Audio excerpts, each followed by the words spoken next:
Iowa waterfowl hunters often wonder how the seasons are set for the sport they love.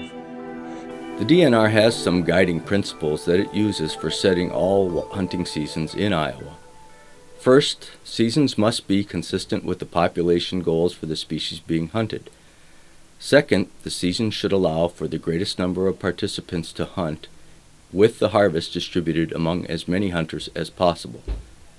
And finally, the season should be consistent from year to year and the regulations easy for hunters to understand. With waterfowl, there are federal regulations that limit some choices, like length of season and the number of times the season can be split, but we have some freedom to set the dates within those limitations. To help guide these decisions, the DNR considers information from hunter surveys, hunter diaries, duck counts on select refuges, and parking lot counts. We also consider when are the ducks traditionally here, which dates hunters want to be in the field, versus when hunters are actually shooting ducks and geese. About 10% of the waterfowl hunters are surveyed on an ongoing and regular basis. They are asked things like how the state should be zoned for waterfowl hunting and to rank the weeks when they want to hunt, beginning with the most important week, followed by the second, and so forth. They are also asked if they prefer 1, 2, or 3 zones, or if they have no preference.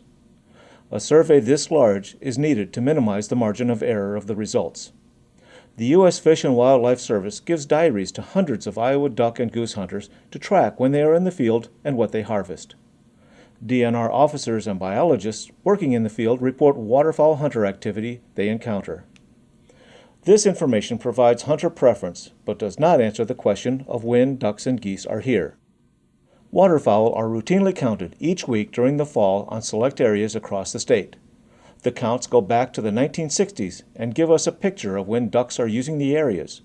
In an average year, most ducks would migrate through the North Zone by the first week in December.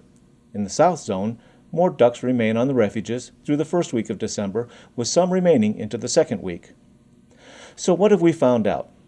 First, based on the responses from the most recent zone and season survey, most hunters prefer to keep the current 2 zones.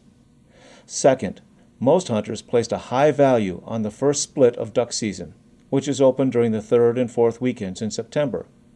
The weeks from the 2nd week in October through the 4th week in November were selected as important weeks in the North Zone, and the 3rd week in October through the 1st week in December in the South Zone. But is that when hunters are really in the field? Data from the U.S. Fish and Wildlife Hunter Diaries say yes, and enforcement personnel confirm that this is indeed when most hunters are out there. South Zone hunters actually stretched into the 2nd week of December, although duck harvest dropped off dramatically after the 1st weekend. One thing is clear from all this information. Not everyone has the same preferences for zones and season dates. This makes it very difficult to find a proposal that satisfies everyone. In fact, the DNR received a petition from hunters living along the Missouri River Valley who would like a 3rd zone with a season ending 1 week later than the South Zone. 2 things remain consistent. We will never be able to please every one of our 50,000 plus waterfowl hunters, and no one can predict what the weather will be next fall. The U.S. Fish and Wildlife Service will set the framework for our seasons at the end of July. The season proposals for Iowa will be based on our guiding principles and the information provided from hunters, from refuge surveys, and the DNR staff in the field. In our final proposal, we will try to maximize the opportunities for the greatest number of hunters when the greatest numbers of ducks are in the state, so they have the greatest opportunity to hunt these internationally shared migratory birds.